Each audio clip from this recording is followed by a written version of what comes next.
اعوذ باللہ من الشیطان الرجیم، بسم اللہ الرحمن الرحیم۔ شروع کرتا ہوں اللہ تعالیٰ کے ببرکت نام سے جو اپنے بندوں پر بہت مہربان اور نہایت رحم کرنے والا ہے۔ بہت ساری دعائیں ان بھائیوں کے لیے، ان بہنوں کے لیے، ان بچوں کے لیے جو مجھے دعا کا کہتے ہیں، اور بہت ساری دعائیں ان کے لیے جو اس وقت سن رہے ہیں۔ اللہ تعالیٰ سبھی کو صحت تندرستی عطا کرے اور اللہ تعالیٰ سبھی کی مشکلاتوں پریشانیوں کو دور کرے اپنے فضل سے، اپنی رحمت سے۔ تو میرے عزیز بھائیوں بہنوں اور بچوں، آج کا ہمارا وظیفہ بہت بہترین ہے اور بہت طاقتور ترین وظیفہ ہے۔ یہ قرآن پاک کی بڑی خوبصورت اور طاقتور ترین آیت کا وظیفہ ہے۔ بہت سارے وظائف، بہت ساری قرآن کی آیتیں ایسی ہیں کہ جن کو بار بار پڑھنے کو دل کرتا ہے، کہ دل چاہتا ہے ان کو بار بار دہرایا جائے۔ دل چاہتا ہے کہ ان کی تفسیر اور ان کی طاقت آپ کو بیان کی جائے۔ اور انہی آیات میں ایک آیت یہ ہے، یہ آیت بسم اللہ الرحمن الرحیم ان اللہ علی کل شیء قدیر۔ یہ آیت قرآن پاک میں اللہ تعالیٰ نے متعدد جگہ پر بیان کی ہے، بلکہ دہرایا ہے اس آیت کو۔ اور یقیناً یہ آیت وہ ہے جو انسان کا مقدر بدل دیتی ہے۔ میرے عزیزوں، بہت ساری چیزیں ایسی ہیں، بہت سارے معاملات ایسے ہوتے ہیں جن میں ہم لوگ بے بس ہو جاتے ہیں اور ہمیں کوئی راہ، کوئی منزل نظر نہیں آتی۔ تو آج کا وظیفہ انہی بھائیوں، انہی بہنوں کے لیے ہے جو ہر ناممکن کام کو ممکن کرنا چاہتے ہیں اور اپنی دلی خواہشات کو جو جائز ہو ان کو پورا کرنا چاہتے ہیں۔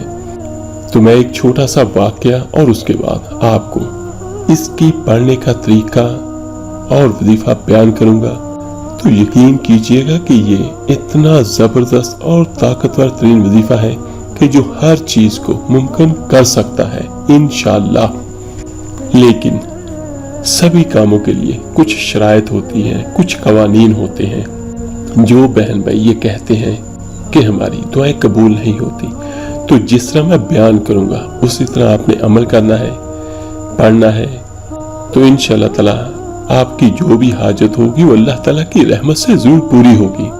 آپ خود بھی یہ وظیفہ کریں اور نیچے کمنٹس میں اپنا نام بھی لکھ دیں، اور اگر مناسب سمجھے تو اپنا مسئلہ بھی بیان کیجئے گا۔ آپ خود بھی وظیفہ کریں، میں بھی آپ کے لیے دعا کروں گا۔ اور اگر کوئی میرا بھائی بہن کوئی بہت زیادہ مشکل میں ہے یا پریشانی میں ہے تو وہ اپنا اور اپنی والدہ کا پیدائشی نام اور اس کے ساتھ اپنا مسئلہ بھی بیان کر دیں۔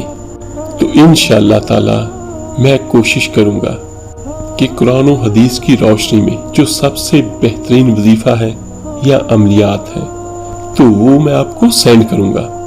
اگر کوئی بھی میرا بھائی بہن صحیح نیت کے ساتھ اور پورے یقین کے ساتھ کوئی بھی عمل کرے تو عملیات اور وظائف کا فائدہ یہ ہوتا ہے کہ اللہ تعالیٰ ایک دن میں انسان کی کایا پلٹ دیتا ہے۔ اور پھر اس آیت کا مطلب ان اللہ علی کل شیء قدیر، میرا اللہ ہر چیز پر قادر ہے اور اس کی زندہ مثالیں بہت زیادہ ہے۔ اور اسی کا ایک چھوٹا سا واقعہ بھی میں آپ کو بیان کرتا ہوں، تو سنیے اور اپنے دلوں کو قرآن و حدیث کی روشنی سے منور کیجیے۔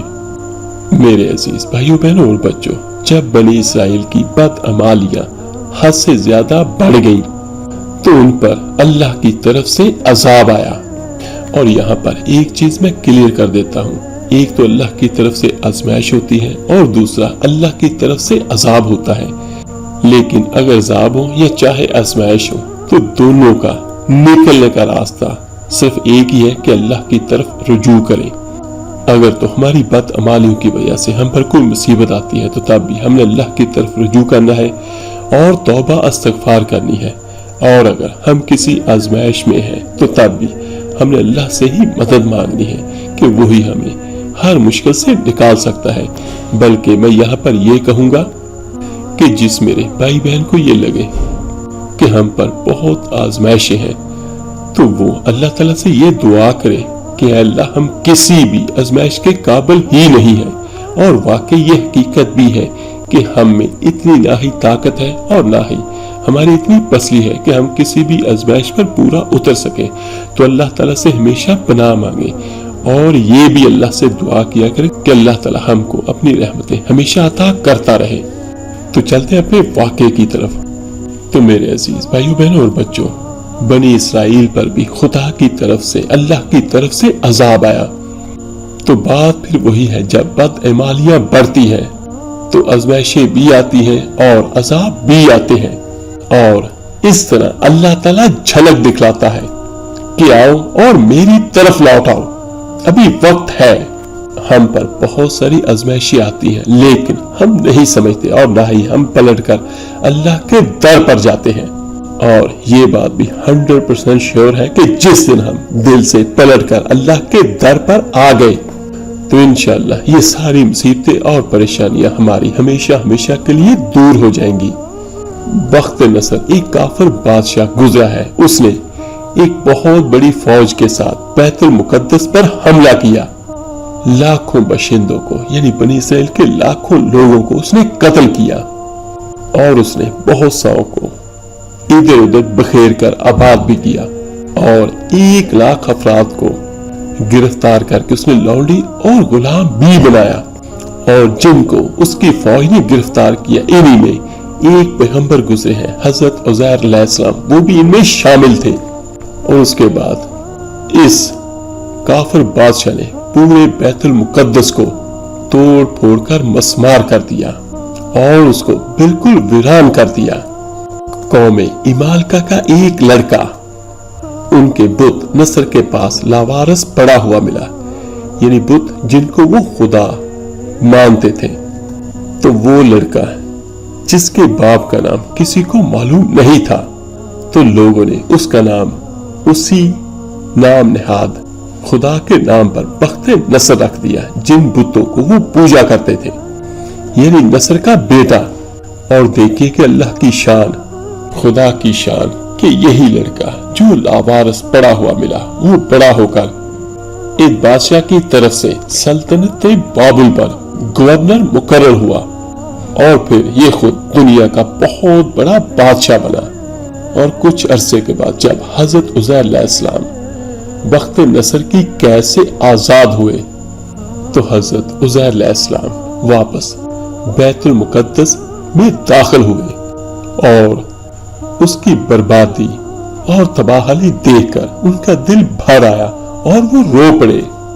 انہوں نے بیت المقدس کے چاروں طرف چکر لگایا لیکن کوئی بھی زندہ انسان انہیں نہ ملا، اور اس کے بعد انہوں نے دیکھا کہ وہاں پر جو درخت لگے تھے ان پر پھل لگے ہوئے تھے اور وہ تیار ہو رہے تھے، لیکن کوئی بھی ان پھلوں کو توڑنے والا نہ تھا۔ اور انتہائی افسوس کے ساتھ اور حسرت کے ساتھ ان کی زبان اقدس سے ایک جملہ نکلا، مولا ان کی موت کے بعد تو انہیں کیسے زندہ فرمائے گا؟ اور اس کے بعد پھر حضرت عزیر علیہ السلام نے کچھ پھلوں کو توڑا اور تناول فرمایا، اور کچھ انگوروں کو نچوڑا اور اس کا شیرہ بھی نوش فرمایا، اور بچے ہوئے پھلوں کو اپنے پاس محفوظ کیا، اور اسی طرح بچے ہوئے انگور کے شیرے کو اپنی مشک میں بھی محفوظ کیا، اور اپنے گدھے کو مضبوط رسی کے ساتھ باندھا، اور پھر آپ ایک درخت کے نیچے لیٹ کر سو گئے، اور اسی نیند کی حالت میں آپ کی وفات ہو گئی۔ تو اللہ تعالیٰ نے درندوں، پرندوں، چرندوں، جنات اور انسانوں کی آنکھوں سے آپ کو اوجھل کر دیا کہ کوئی آپ کو دیکھ نہ سکے، یہاں تک کہ 70 برس کا زمانہ گزر گیا تو ملک فارس کے بادشاہوں میں سے ایک بادشاہ اپنے لشکر کے ساتھ بیت المقدس کے ویرانے میں داخل ہوا، اور اس نے بہت سارے لوگوں کو یہاں لا کر بسایا اور شہر کو دوبارہ سے آباد کر دیا، اور جو بنی اسرائیل کے لوگ بکھر چکے تھے ان سب کو اس نے بلوا کر اس شہر میں آباد کروایا۔ तो लोगों ने नई इमारतें और नए बागात बनाकर इस शहर को यानी बैतुल मुकद्दस को पहले से भी ज्यादा बारौनक बना दिया। हजरत उज़ैर अलैहिस्सलाम पूरे 100 बरस वहां रहे उसी हालत में यानी वफात की हालत में। उसके बाद अल्लाह ताला ने अपनी रहमत से आपको जिंदा किया। तो उठते आप क्या देखते हैं कि आपका जो गधा था वो कल सड़ गया था और उसकी हड्डियां इधर उधर बिखरी हुई थी, मगर अपने पास महफूज किए हुए फल और मश्क में रखा हुआ अंगूरों का शीरा बिल्कुल खराब ना हुआ था। ना फलों में कोई तगय्युर और ना अंगूर के शीरे में कोई बू या बदमज़गी पैदा हुई। और उसके बाद हजरत उज़ैर अलैहिस्सलाम ने यह भी देखा कि आपके सर के और दाढ़ी के बाल भी काले थे। उस वक्त हजरत उज़ैर अलैहिस्सलाम की उम्र 40 बरस के करीब थी और उस वक्त आपके साथ ये वाकया पेश आया। और ये देखिए कि 100 बरस गुजर गए। लेकिन यहाँ पर आता है इन्नल्लाह अला कुल्लि शैइन कदीर, मेरा अल्लाह हर चीज पर कादिर है। उस वक्त होना तो ये चाहिए था कि आपकी उम्र 140 बरस होती, लेकिन 100 साल को अल्लाह ताला ने वैसे ही उड़ा दिया और आप फिर 40 साल के ही जिंदा हुए। और हजरत उज़ैर अलैहिस्सलाम हैरान होकर सोचो विचार में पड़ गए। और उस वक्त फिर वही उतरी और उसमें अल्लाह ताला ने बयान फरमाया, ये सूरह बकरा रुकू नंबर 35 में है।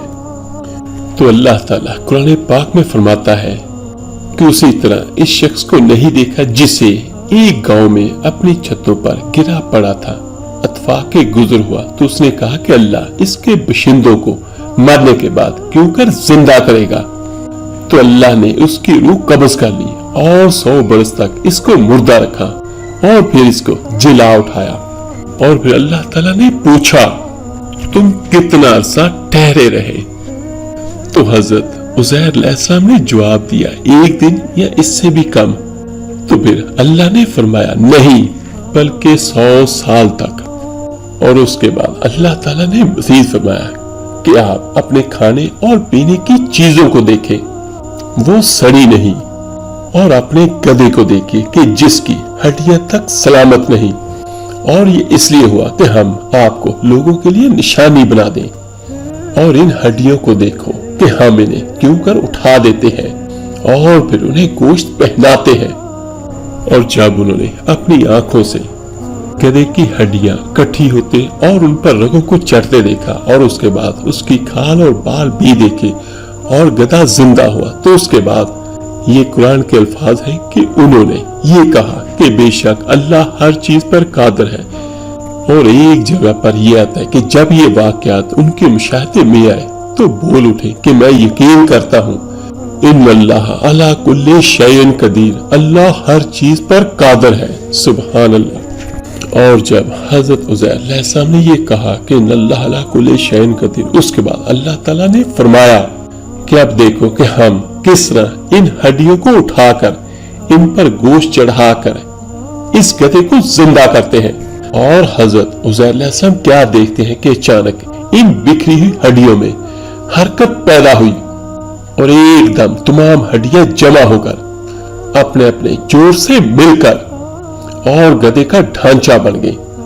और लम्हे भर में उस ढांचे पर गोश्त पोश्त भी चढ़ गया और गधा जिंदा होकर अपनी बोली बोलने लगा। तो ये देखकर हजरत उज़ैर अलैहिस्सलाम ने बुलंद आवाज से कहा काला आलमु इन्नल्लाह अला कुल्लि शैइन कदीर, मैं यकीन करता हूँ कि अल्लाह हर चीज पर कादिर है।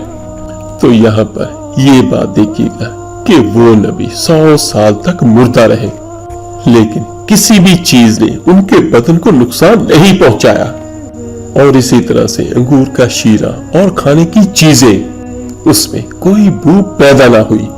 तो ना तो वो किसी फ्रीजर में थे और ना ही वो किसी ऐसी जगह पर थे, लेकिन क्या है कि अल्लाह ताला हर चीज पर कादिर है। तो मेरे अजीज भाइयों बहनों और बच्चों, असल में है क्या कि अल्लाह ताला ये किस्से सुनाकर अल्लाह ताला हमारा ज़हन ये बनाता है कि मेरे बंदे और बंदियों, तेरा रब सब कुछ कर सकता है।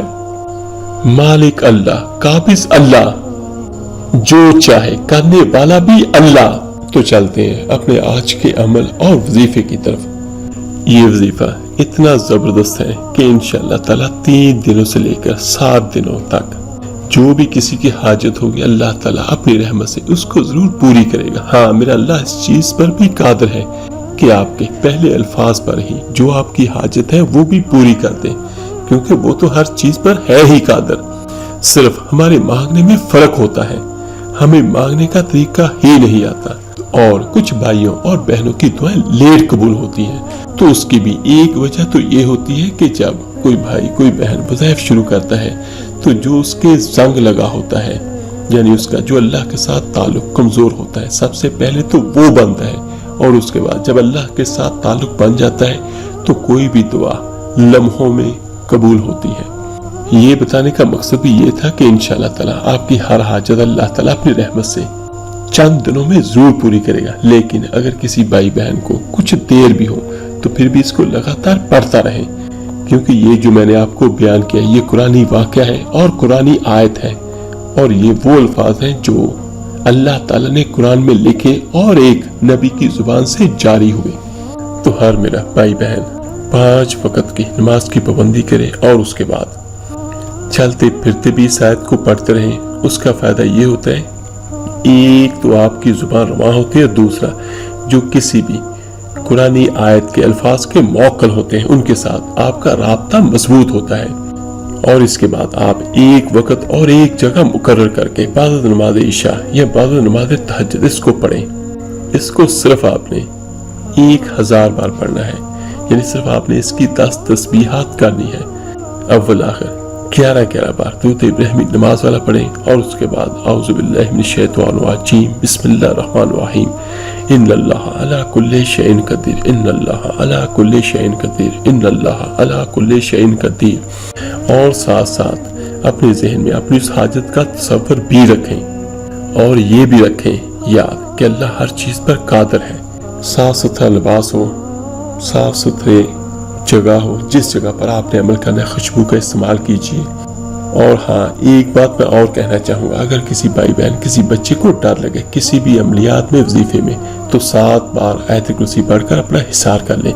हिसार का तरीका भी नीचे मैं डिस्क्रिप्शन में बयान कर देता हूँ, वहाँ से देख लीजिएगा। तो कोशिश करें कि जब तक आपका काम बिल्कुल परफेक्ट नहीं हो जाता, यानी जो आपकी हाजत है वो आपको मिल नहीं जाती, तब तक इसको पढ़ते रहें और पूरे यकीन के साथ पढ़ें। पानी का एक गिलास साथ में रखें। जब आपकी 1000 तस्बीहात मुकम्मल हो जाए, जब आपने पढ़ना है तो हर 100 पर एक फूंक पानी में मारें। इसी तरह 10 तस्बीहात और 10 बार आपने पानी पे दम करना है और उसके बाद दुरूद पाक पढ़ें, हाथ उठा के अल्लाह से दुआ करें और इस यकीन के साथ करें कि हर चीज़ मेरे लिए मुश्किल है या मेरे लिए नामुमकिन है, लेकिन अल्लाह के लिए कुछ भी नामुमकिन नहीं। और ये जो वाक़या बयान करने का मकसद ये था कि ये एक कुरानी मोइज़ा था और मोइज़े अल्लाह ताला हमें दिखलाता है कि मैं हर चीज़ पर कादिर हूँ। अल्लाह ताला से दुआ है, अल्लाह ताला सभी भाइयों सभी बहनों की सभी मुश्किलातों परेशानियों को दूर करें। और जिस मेरे भाई बहन की जो भी हाजत है, चाहे वो रिज़्क़ की है, चाहे वो शादी की है, औलाद की है, जो भी हाजत है, चाहे किसी मुश्किल में किसी परेशानी में, तो अल्लाह ताला सबकी हाजात को अपने गैब के खजानों से पूरी करे। आमीन सुम्मा आमीन। आप मेरे लिए दुआ कीजिएगा, मैं आप सबके लिए जरूर दुआ करूंगा। इस वीडियो को लाइक और शेयर जरूर कीजिएगा सदका जारिया समझकर। तो मिलते हैं इंशाअल्लाह ताला जल्दी एक नई वीडियो अमल के साथ। अपना बहुत बहुत ख्याल रखिएगा। अल्लाह हाफिज। सल्लल्लाहु अलैहि वसल्लम अब्र करम